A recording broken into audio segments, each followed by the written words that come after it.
Kaum muslimin, hamba-hamba Allah sekalian yang kami muliakan, Dajjal ini akan memasuki seluruh kota-kota besar di dunia, kecuali Mekah dan Madinah dia tidak berhasil memasuki.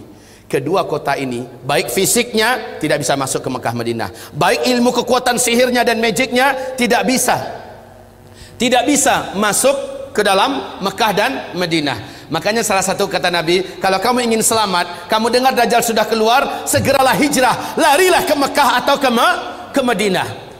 Jika tidak mampu, ada 5 langkah lain yang diperintahkan Nabi agar selamat dari Dajjal la'natullah alaih. Kaum muslimin yang kami muliakan, Dajjal ini bukanlah makhluk raksasa tinggi besar. Saya waktu di Sydney, saya malu mendengarkan jawaban seorang ustaz kondang di TV, acara live, ditanyakan oleh jamaahnya, apakah itu Dajjal? Oh, katanya, Dajjal itu adalah makhluk yang sangat tinggi besar. Kalau dia masukkan kakinya ke samudra laut yang paling dalam hanya semata kakinya. Waduh. Kalau dia ngomong di timur, yang di barat mampu mendengar suaranya. Kalau dia kencing di satu kota, banjir satu kota itu. Malu saya mendengar tuh jawaban, ya Allah. Waktu SD saya sudah dengarkan kayak gitu. Lah ini ustadz level nasional loh, ngomong di TV, jawabannya kayak gitu, ngawur ngaco abis. Lalu sebenarnya Dajjal ini siapa? Rasul mengatakan dia adalah anak keturunan Adam, tingginya seperti kamu dan lebih pendek sedikit, mukanya bulat, kedua bola matanya utuh ada, hanya yang sebelah kanan tertutup oleh lapisan dagingnya yang atas meleleh kemari menutupi, dan bagian tutupan ini lengket ke pipinya, dan ada bergelantungan macam jengger ayam sedikit, kayak dahak. Orang maaf ya, kayak orang kumpulkan dahak banyak-banyak lalu disemburkan ke mata orang ini lalu meleleh gitu. Seperti inilah melelehnya daging di atas. Ini akibat dukhon loh, akibat dukhon. Seluruh orang-orang kafir menjadi zombie-zombie berjalan, jelek-jelek semuanya. Baik kaum muslimin, kemudian kata Rasulullah, kedua bola matanya seperti mau keluar lepas dari tempatnya. Hanya karena ini sudah ketutup, nampak tonjolan itu jelas. Sementara matanya sebelah kiri sudah hampir lepas dari tempatnya. Warnanya hijau kaca. Warna kulitnya putih kemerah-merahan, putih pucat kemerah-merahan. Bibirnya tebal, rambutnya kribo. Rambutnya kribo. Di sela-sela rambutnya yang kribo muncul rambut-rambut lurus seperti ijuk. Lehernya agak sedikit panjang, lebih panjang daripada kita, sedikit lebih panjang. Bahunya mereng, dadanya bidang, full daging, sekel. Rasulullah mengatakan bila ia berjalan, kamu akan melihat kedua mata kakinya saling berjauhan dan kedua jempol kakinya saling berdekatan. Udah kebayang? Seperti ini. Oh, tapi kalau ketemu orang kayak gini jangan dibilang Dajjal.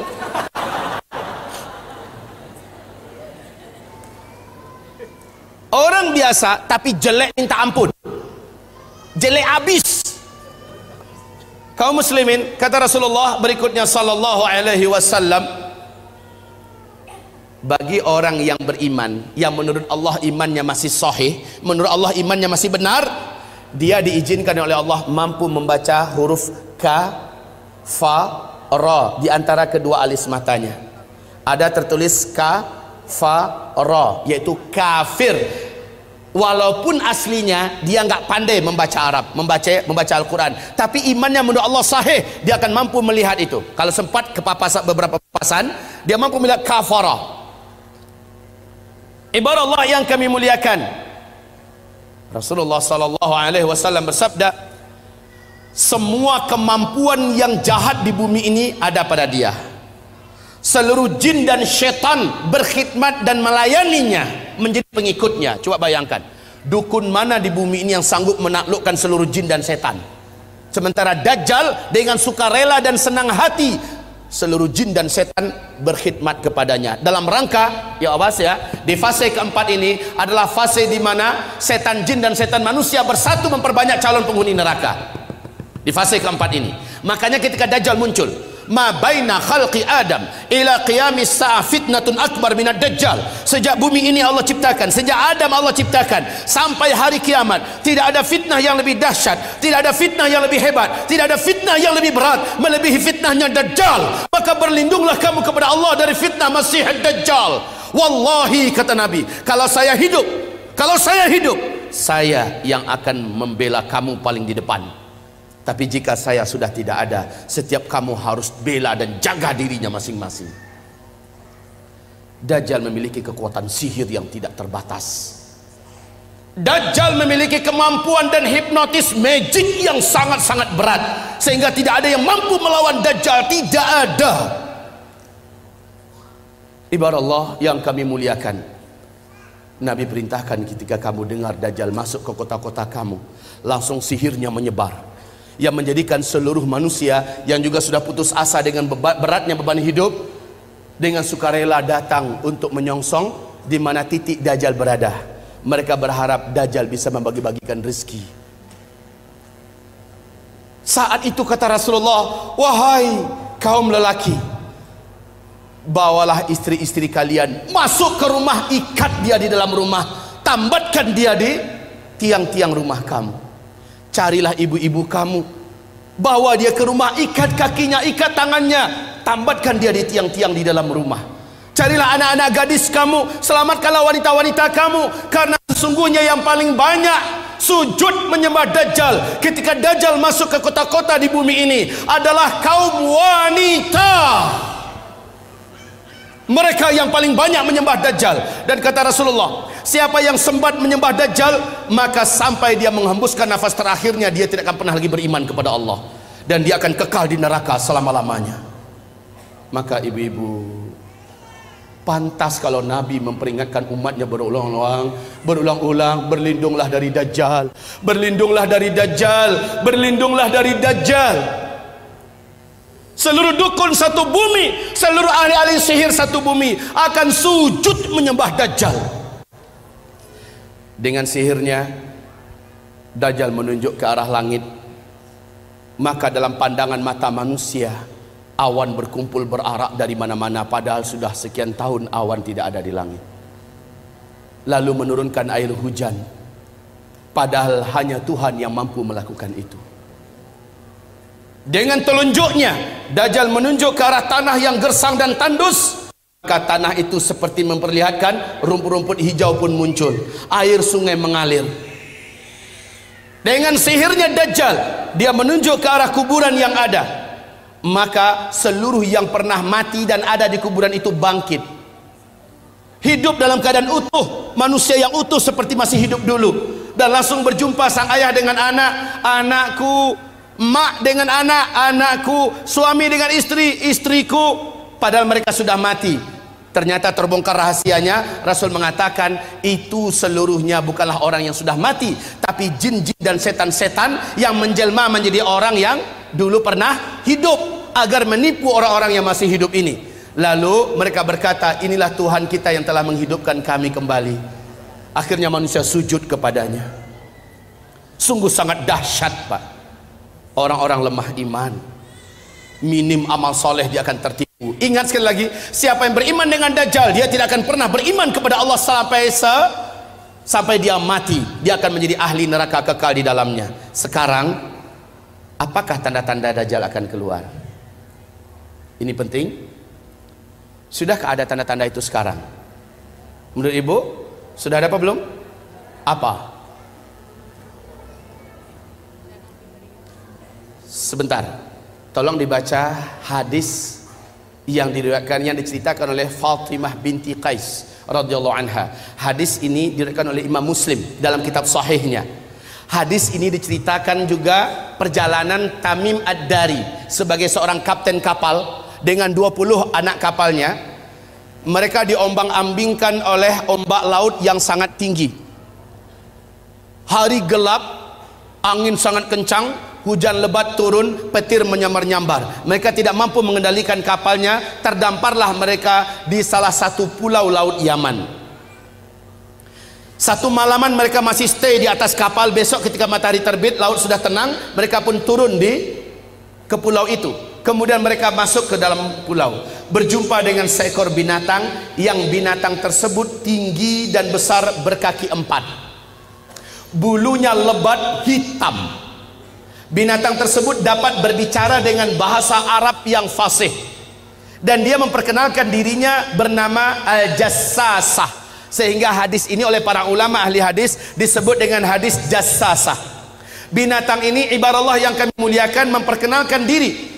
Apa kata Tamim Ad-Dari? Kami ketakutan, kami sangka ini adalah setan wanita yang berwujud binatang ini. Kami takut mau dicelakakannya, hampir kami lari. Kami dicegat oleh binatang itu. Jangan kalian takut, saya tidak akan mencelakakan kalian. Apakah kalian datang dari Arab?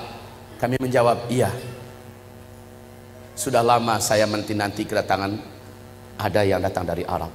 Sesungguhnya seorang lelaki di kuil tua sana sudah sangat lama menanti-nanti kedatangan orang yang datang dari Arab. Dia ingin mendengarkan perkembangan berita terakhir dunia sekarang. Pergilah kalian ke kuil tua itu, jawablah pertanyaan-pertanyaannya. Maka dalam keadaan takut, kata Tamim Ad-Dari, kami lari terbirit-birit meninggalkan binatang ini menuju kuil tua tersebut. Sampai di kuil tua itu, kami terbelalak, mulut menganga melihat pemandangan yang belum pernah kami melihatnya. Seorang lelaki bertubuh gempal, kedua kakinya dirantai dengan rantai yang teramat sangat berat dan besar, rantai besi. Laki-laki ini tergeletak di lantai. Rantai itu bersambung mengikat kedua tangannya. Rantai yang berat, besar, dari besi. Rantai tersebut menyambung mengikat membelenggu lehernya. Lalu dia berkata, kalian tidak usah takut. Apakah kalian datang dari Arab? Kami menjawab, iya. Sudah lama saya menanti kedatangan kalian. Apakah di Arab sudah muncul seorang lelaki yang ummi, mengaku-ngaku menjadi nabi penutup, namanya Ahmad? Kami menjawab, sudah. Ahmad kan salah satu nama Nabi Muhammad SAW. Sudah dekat. Jika begitu, waktunya sudah dekat. Apakah kalian beriman kepadanya? Tamim Ad-Dari menjawab, sebagian kami ada yang beriman kepadanya, sebagian lagi tidak. Sebaiknya kalian beriman, maka selamatlah kalian. Dia bertanya lagi, dijawab. Dia bertanya, dijawab. Apapun pertanyaannya dijawab. Kemudian pertanyaan yang perlu menjadi catatan kita, sebagai tanda dia ini akan keluar, ternyata dialah Dajjal. Ternyata dia adalah Dajjal. Dia bertanya tentang dua hal. Tentang pohon kurma baisan. Tamim Ad-Dari berkata, apa yang ingin kalian tanyakan? Pohon kurma baisan itu hari ini masih berbuah enggak? Tamim Ad-Dari menjawab, sekarang masih, buahnya lebat. Lihat saja, sebentar lagi buahnya akan habis. Dan tak lama setelah itu, saya pun lepas. Dia bertanya tentang Danau Tiberias. Dia bertanya tentang Danau Tiberias. Kemudian dijawab, mana? Dia bertanya tentang Danau Tiberias. Di manakah Danau Tiberias itu? Tahu? Lihat ini yang ada di lembaran yang ada di bawah. Danau Tiberias ini ambil satu Joko Utara Pak, cepat. Brosur Danau Tiberias dan kotak ini bisa dikatakan ulang supaya ada lebih orang lebih banyak tahu tentang Danau Tiberias. Yang awal silakan Danau Tiberias, yang paling panitia brosur Danau Tiberias silakan dibagi cepat.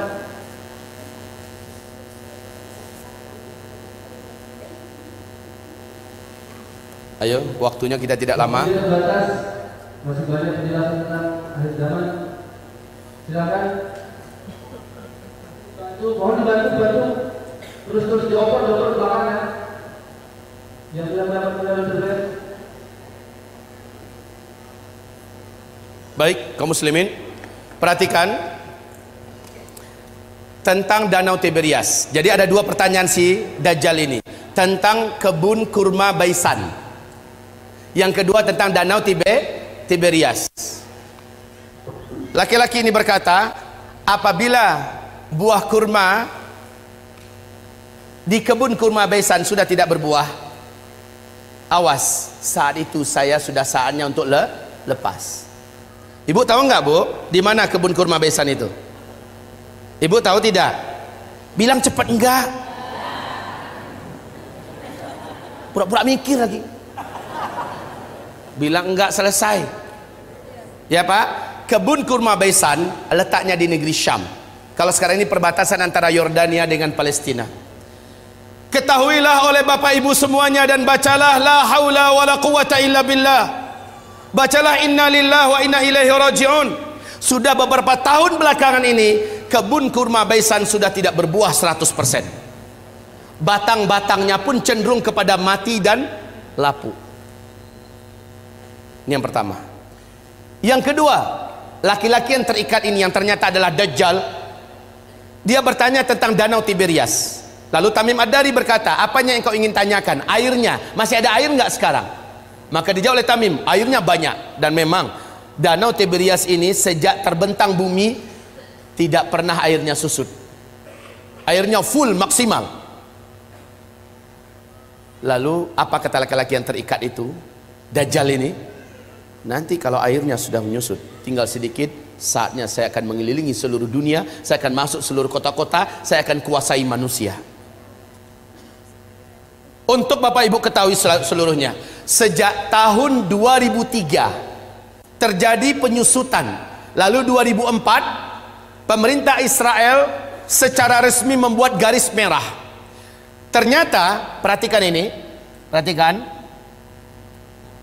Ini apa? Bagus, jawabannya jujur. Ini garis. Kalau dia bilang ini danau, terlalu. Ini adalah garis dari permukaan Danau Tiberias, ya. Ah, ini dasarnya. Kaum muslimin, sejak 2003 sampai 2013, sejak 2003 sampai 2013, danau ini telah mengalami penyusutan yang sangat signifikan. Padahal kedalaman danau ini hanya 45 meter saja. 45 meter saja.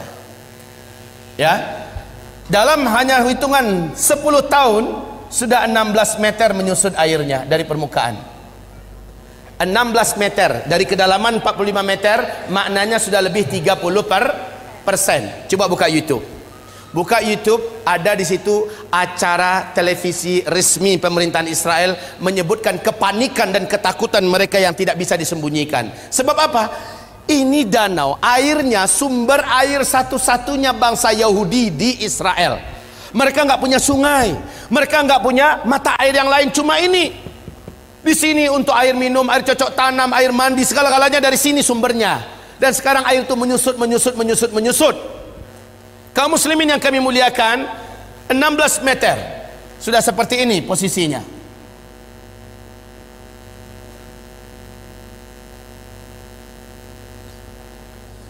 Tahun 2015 akhir 2015, bahagian yang paling menonjol dari danau ini sudah muncul seperti pulau-pulau kecil. Kelihatan seperti pulau-pulau kecil di atas permukaan danau.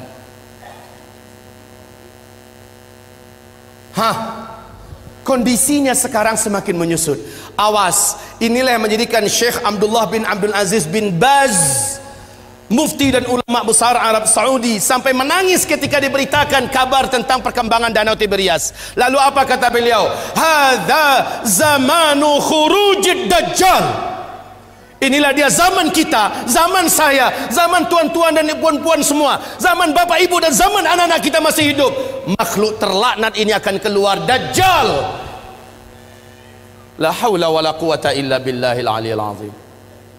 penyusutan air ini sangat signifikan. Kecemasan dan ketakutan tidak dapat disembunyikan.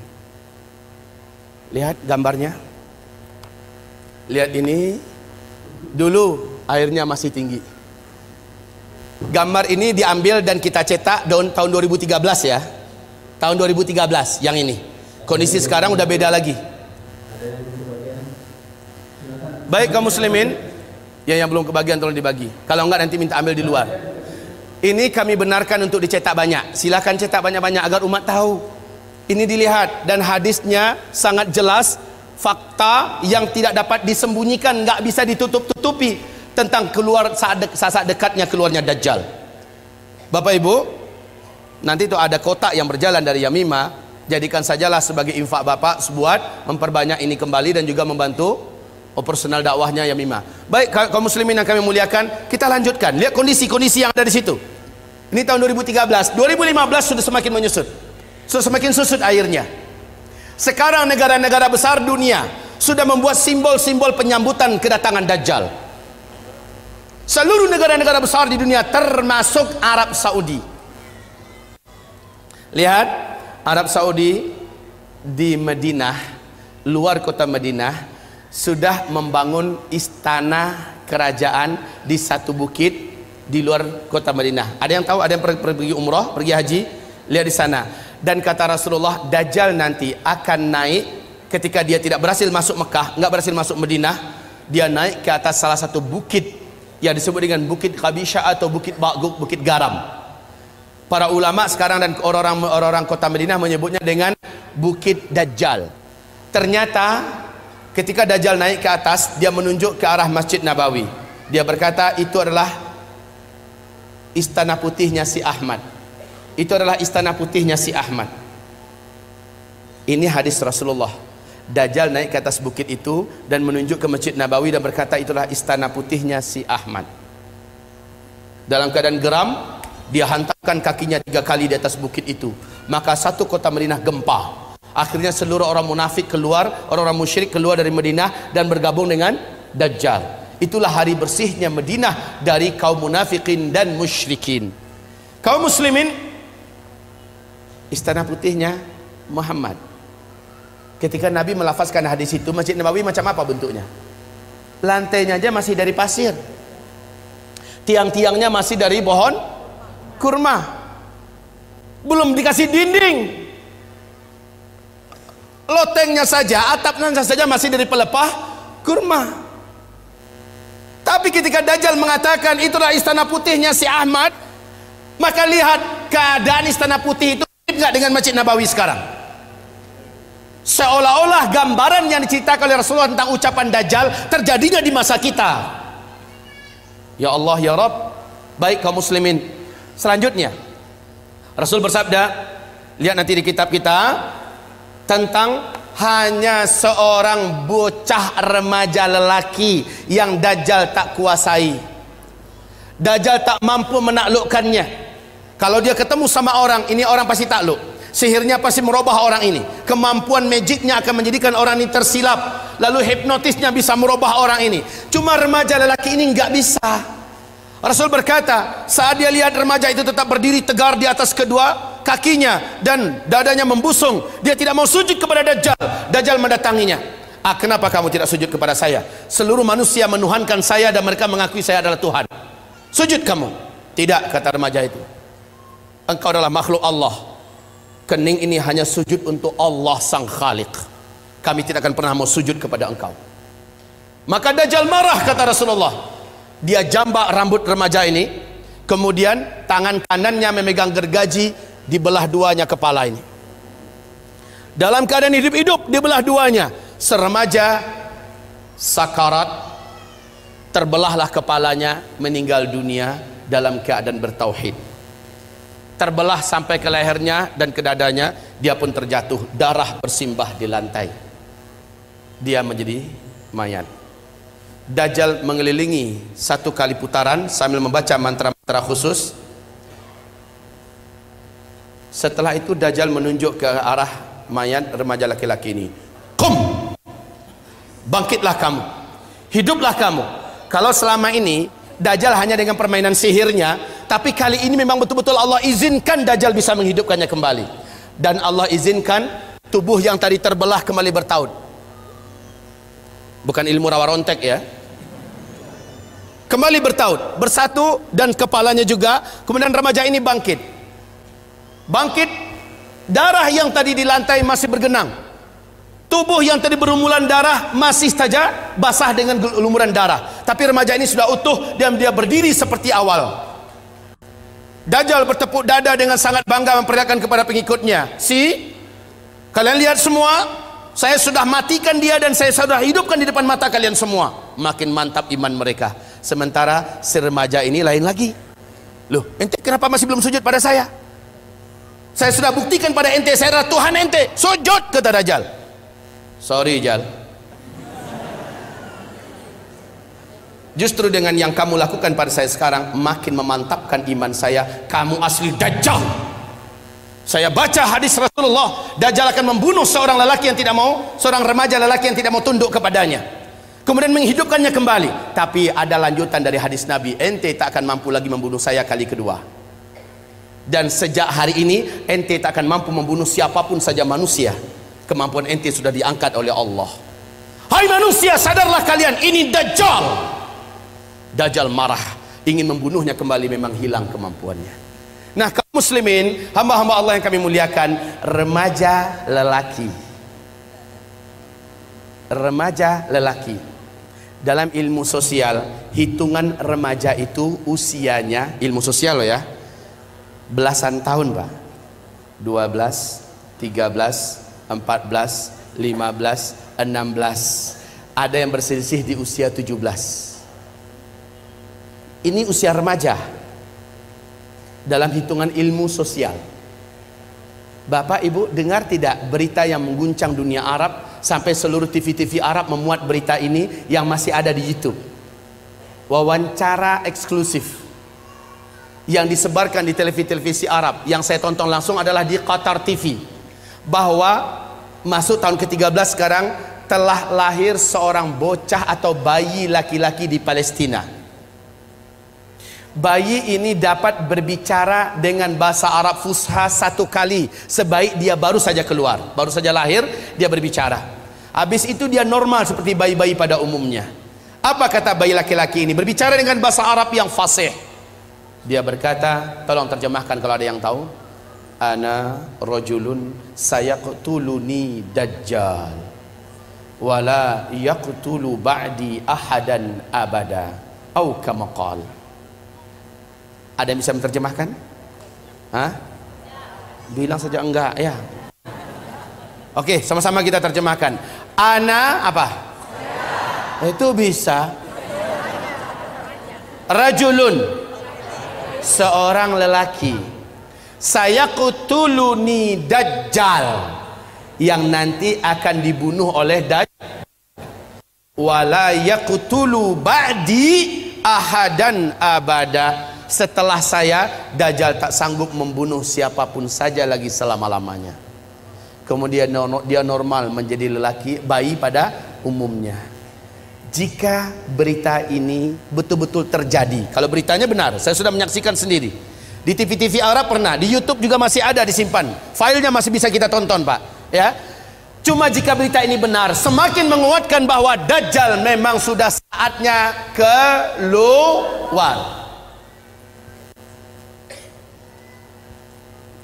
Yang sangat menakjubkan, Dajjal nanti akan keluar, kata Rasulullah SAW, di tengah-tengah kaum Yahudi Asbahan. Asbahan ini di mana?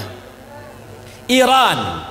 Asbahan ini adalah Iran. Dajjal akan keluar di tengah-tengah Yahudi Asbahan, dan bersamanya ada 70.000 tentara elitnya Dajjal dari Yahudi Asbahan. Berita untuk Bapak Ibu semua sekarang terbaru bahwa di Asbahan sudah terkumpul 70 lelaki yang tegap-tegap muda-muda dengan pakaian khas Yahudi, dan mereka sudah membuat senjata-senjata manual dari besi-besi terbaik di dunia berjumlah 70.000 orang. Kondisi ini makin menguatkan keyakinan kita memang Dajjal sudah sangat dekat. Oke, kalau berita tentang bayi yang di Palestina bisa jadi itu di karang-karang, anggaplah walaupun ini Yang diwawancarai adalah tokoh-tokoh masyarakat Palestina, para masyayikh, syekh-syekh, orang-orang tua di sana. Ditanya mereka seluruhnya, mereka membenarkan kejadian itu. Dan bayi ini disembunyikan, disimpan, dan sekarang usianya berarti sudah belasan tahun. Jika ini hak, jika ini benar, maka semakin menguatkan. Jika ini bohong, palsu, bisa jadi, ya, bisa jadi ini dikarang-karang. Tapi siapa yang dapat menyembunyikan fakta Danau Tiberias? Siapa yang dapat menyembunyikan dan menutupi fakta mengeringnya Danau Tiberias di Israel hari ini? Siapa yang dapat menyembunyikan fakta berhentinya berbuah kebun kurma Baisan yang selama ini tidak pernah berhenti berbuah? Hari ini sudah. Subhanallah. Kaum muslimin, sangat dekat Dajjal ini akan keluar. Dajjal berapa lama? Enggak lama. Kata Rasulullah hanya 40 hari. Setelah dia lepas, dia hanya berumur 40 hari. Satu harinya yang pertama kamu hitung 1 tahun. Satu hari kedua kamu hitung 1 bulan. Satu hari ketiga kamu hitung 1 minggu. Hari-hari yang tersisa yaitu 37 sama dengan hari-hari kamu biasa. Maka kalau di total setahun 2 bulan 2 minggu saja, Dajjal pun habis. Siapa yang menghabisinya? Inilah tanda besar kiamat yang ketiga. Jadi sangat dekat, ya. Dajjal itu hanya sebentar.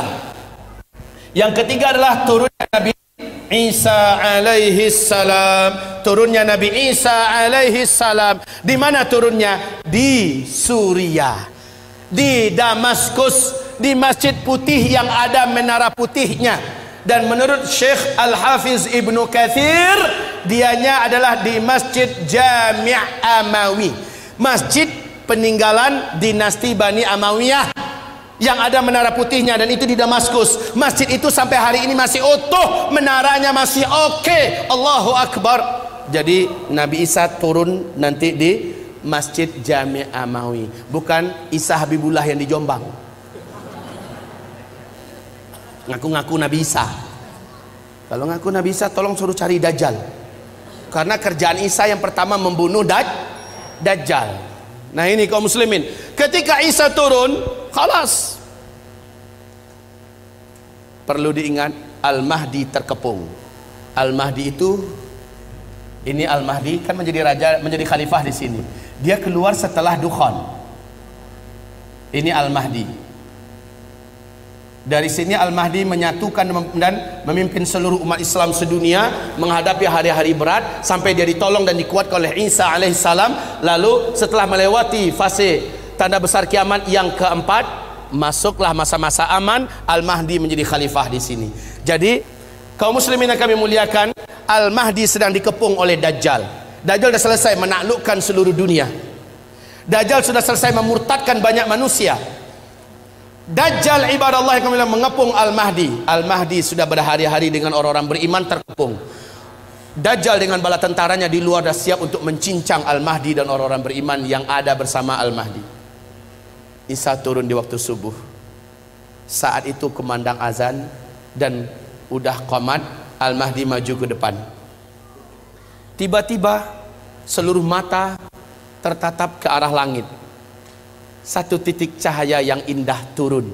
2 malaikat dengan bersayap sedang turun di tengah-tengahnya Nabi Isa, dan Nabi Isa meletakkan kedua telapak tangannya di atas bahu masing-masing. Turun dengan indahnya. Rambut Isa sebahu panjangnya, seperti orang baru mandi basah. Menetes-netes kelihatan. Wajahnya sangat rupawan dan sangat membuat orang jatuh cinta. Isa sangat indah. Turun. Ketika Isa turun, 2 malaikat kembali naik. Al-Mahdi langsung mundur mempersilahkan Nabi Isa untuk menjadi imam sholat subuh. Isa menolak. Tidak, iqamat tadi untuk engkau, sekarang adalah masanya engkau memimpin, saya hanya pendamping engkau. Majulah, imamlah. Al-Mahdi pun menjadi imam. Selepas sholat subuh, mereka berzikir. Saat matahari terbit, gerbang masjid dihancurkan oleh Dajjal. Dajjal dengan penuh sombong dan angkuh, dengan bala tentaranya yang elit, sudah siap untuk menghabisi orang beriman yang ada di dalam. Tapi sayang, yang paling ditakutkan oleh Dajjal sudah turun. Nabi Isa berdiri, langsung berhadap-hadapan 2 tokoh legendaris akhir zaman ini. Isa melihat Dajjal, Dajjal melihat kepada Isa, melulung Dajjal di tempat.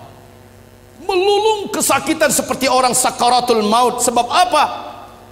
Ada kekuatan yang diberikan oleh Allah kepada Isa yang menyebabkan Dajjal tidak mampu bertahan. Dajjal meleleh, kata Rasulullah, seperti melelehnya garam yang dimasukkan ke dalam air yang panas. Wallahi, kata Rasulullah, kalau Dajjal bertahan di tempat berdirinya, pasti dia sudah akan menjadi cairan di lantai.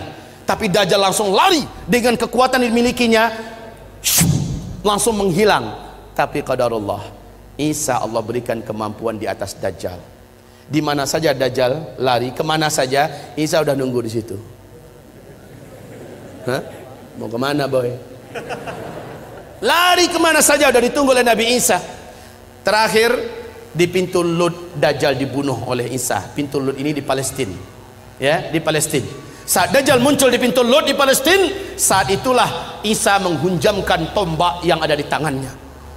Jeritan kematian Dajjal terdengar di santero bumi. Setelah itu darah Dajjal dinampakkan kepada Al-Mahdi dan orang beriman serta orang Yahudi melihat Isa mengangkat tombak itu tinggi-tinggi. Dajjal sudah mampus. Orang beriman bertakbir, Allahu Akbar, Allahu Akbar. Orang Yahudi yang ada lepaskan senjata-senjata mereka. Seluruhnya udah senjata manual ya. Ingat saat kejadian Dukhon sampai ke sini sudah manusia udah nggak ada teknologi. Orang udah kembali kepada zaman manual. Baik kaum muslimin yang kami muliakan, akhirnya Yahudi lari kemana-mana, sembunyi menyelamatkan nyawa di mana-mana. Alam ketika itu sudah Allah izinkan berbicara. Lobang tempat Yahudi bersembunyi berbicara, hai muslim, sini ada Yahudi sembunyi di dalam lobang saya nih, sini tangkap dia, uktulhu, bunuh dia. Kalau kata orang Curug Bengkulu, konoh. Kalau kata orang Minang, dabiahnya, habisin. Sembunyi di balik tembok, tembok bicara, beritahu di mana orang Yahudi. Sembunyi di balik pohon, pohon bicara, ya muslim ta'al hadza yahudiyun warai ta'ala faqtulhu, bunuh dia. Illal gharqad, kecuali pohon gharqad, fa innaha syajarul yahud, sesungguhnya gharqad adalah pohonnya Yahudi.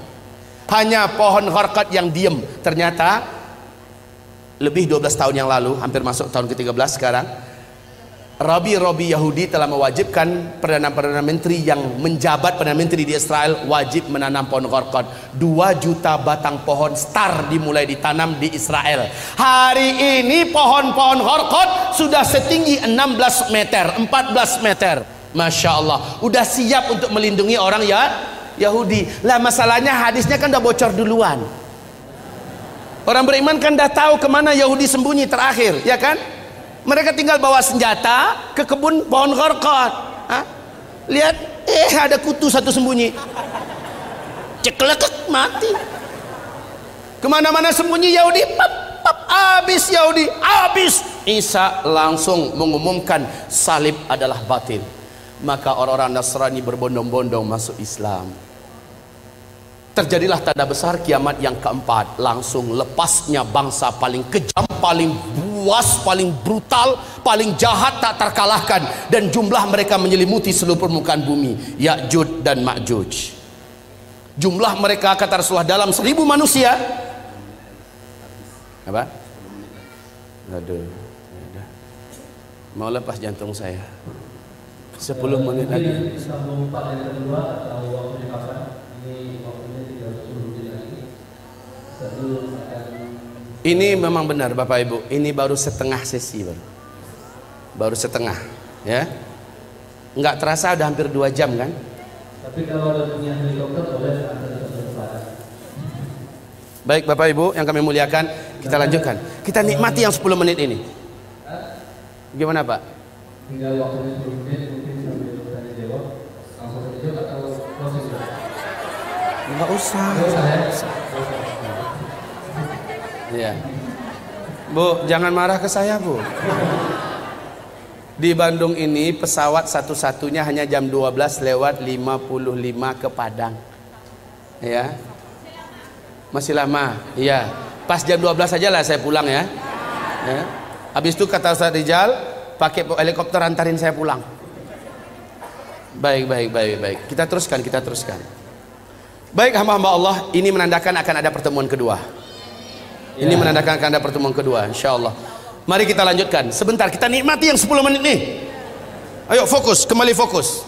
Baik, kaum muslimin yang kami muliakan, Ya'juj dan Ma'juj ini jumlahnya kata Rasulullah, seluruh daratan gurun Sahara dan tanah yang seluas-luasnya di Jazirah Arab, di negeri Syam, Khurasan, ya, seluruhnya akan tertutupi oleh banyaknya jumlah Ya'juj dan Ma'juj. Ya'juj Ma'juj ini adalah anak cucu Adam juga, manusia, tetapi yang ditaklukkan oleh Iskandar atau disebut dengan Dzulqarnain, Iskandar yang agung.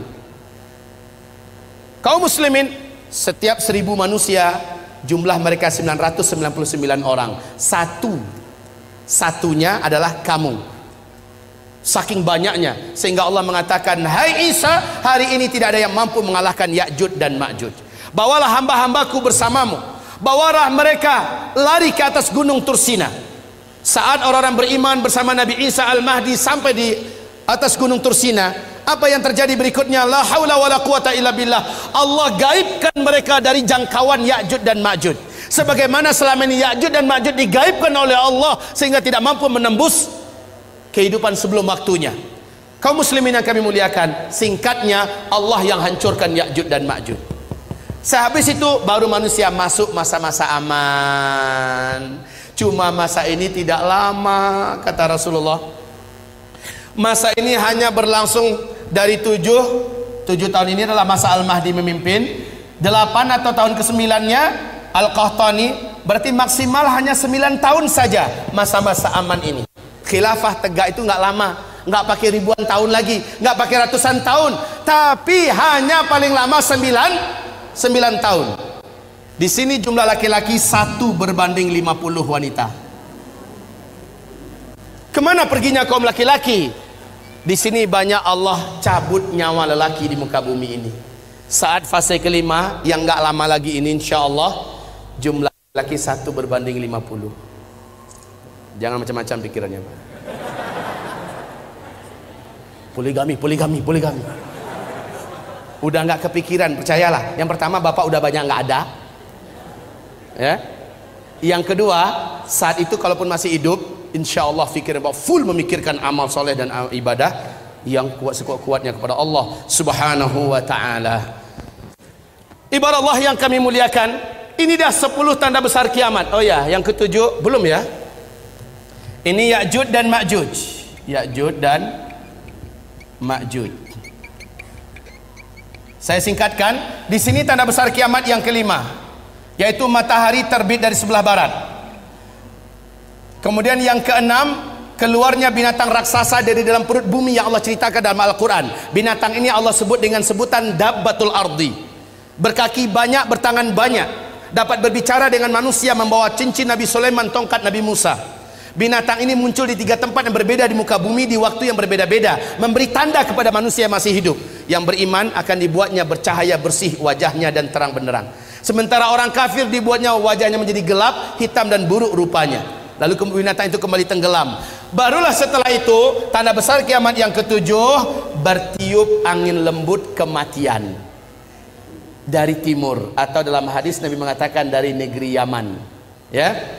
Angin lembut kematian, saya singkat saja, ALK, angin lembut kematian. Yang wafat oleh angin ini hanyalah orang yang beriman saja, walaupun imannya seujung kuku kata Nabi. Dia hanya kenal dengan Allah dan percaya Allah itu ada, maka dia akan dijemput oleh angin ini. Saat dia tersentuh oleh angin tersebut, walaupun dia di dalam gua, walaupun dia di atas gunung, ada di lembah, ada di pulau, angin tersebut akan sampai ke sana. Saat terhirup olehnya angin itu, saat tersentuh dia oleh angin itu, dia pun tergeletak di tempat, meninggal di situ. Serentak satu muka bumi, umat Nabi Muhammad meninggal dunia. Inilah tanda besar kiamat yang ke-7. Tanda besar kiamat yang ke-8, 9, 10, insya Allah sudah tidak ada lagi orang Islam yang menyaksikannya. Maknanya kiamat besar, kehancuran alam semesta tidak akan pernah disaksikan oleh umat Islam, alhamdulillah, kecuali orang Islam yang gagal menyelamatkan imannya ketika Dajjal keluar. Peluang ini akan ditemukan, mungkin ada. Apa tanda besar kiamat yang ke-8? Yaitu tenggelamnya seluruh daratan bumi di sebelah timur, Australia, New Zealand, Indonesia, Malaysia, Brunei, Singapura, Thailand, Filipina, Jepang, Cina, India, Pakistan, yang seluruh negeri Asia Tengah, bahkan Rusia tenggelam seluruhnya masuk ke dalam bumi. Tanda besar kiamat yang ke-9 langsung menyusul. Seluruh daratan bumi sebelah barat tenggelam masuk ke dalam laut, yaitu Brasilia, Amerika Serikat seluruhnya, Afrika, Eropa, ya, seluruhnya, Suriname tenggelam masuk ke dalam laut. Yang tersisa adalah satu ketul bumi, ya. Yang tersisa adalah satu daratan bumi yang ada di Timur Tengah. Nah, inilah dia, Jazirah Arab dengan Syam. Hanya ini yang tersisa. Jazirah Arab ini adalah Yaman. Ini adalah Yaman, daratan paling bawahnya. Kata Rasulullah, tanda besar kiamat yang ke-10 adalah dari daratan negeri Yaman, dari dalam perut buminya muncul api yang teramat sangat besar dan kuat, panas setinggi-tinggi gunung, dan paling rendah itu setinggi bukit.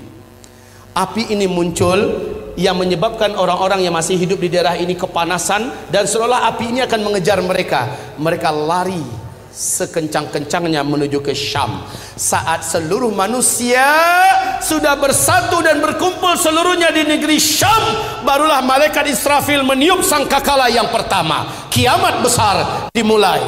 Untuk pemberitahuan kepada Bapak Ibu, buka YouTube, lihat di Yaman hari ini sudah ada satu fenomena alam yang menakjubkan dan menakutkan. Sudah ada satu kawasan area yang panas seperti di Sidori, seperti lumpur Sidoarjo. Panas, tapi bukan lumpur yang keluar. Saat didekati oleh para pakar dan ahli bumi, ditemukan banyak lubang-lubang dan rekahan tanah. Dilihat dari dekat, ternyata di dalam lubang itu ditemukan gelombang tekanan api yang lahap-melahap antar sesuatu dengan yang lain. Sudah mulai Allah lakukan start pemanasan. Isyarat bagi manusia udah dekat loh. Tanda ke-10 kiamat, tanda besar kiamat yang ke-10, sudah Allah nampakkan isyaratnya sekarang. Memang belum keluar apinya, tetapi sudah ditemukan sumber energi api itu, yang sampai hari ini belum dapat diputuskan berapa kekuatan daripada energi api yang ada dalam perut bumi di negeri Yaman, yang hari ini sudah mulai ditemukan. Kaum muslimin, sudah sangat dekat. Apabila ini saya sampaikan, karena waktunya sudah habis, apabila ini saya sampaikan, masih ada setengah lagi ya, masih ada setengah lagi. Dan ini yang terpenting, ini sengaja saya kosongkan, padahal disinilah uraian yang paling strategis. Inilah yang paling inti. Saya berharap jika umur kita tidak panjang, ini ada kaset di luar, bisa dilihat. Kemudian jika tidak ada, di YouTube, tulis saja nama saya Zulkifli Muhammad Ali. Tapi ya, sengatan dan energi yang mengalir ketika mendengar langsung macam ini beda dengan nonton YouTube. Setidaknya saya bersyukur pada Allah, sudah banyak yang Allah turunkan hidayah ke hatinya selepas mendengarkan ini. Sudah banyak yang mengalami perubahan, baik remaja, lelaki, wanita, tua, muda, banyak yang telah diberi oleh Allah hidayah. Kaum muslimin, saya menyampaikan ini bukan untuk membuat semangat hidup Bapak Ibu jadi kendor, pulang-pulang udah kayak gini bahunya. Bukan, saya ingin setelah mendengarkan ini bersikaplah seperti para sahabat. Sahabat setelah mendengarkan uraian akhir zaman dari Rasulullah, mereka bersikap sangat menakjubkan. Kalau begitu, waktu sudah tidak lama lagi tersedia.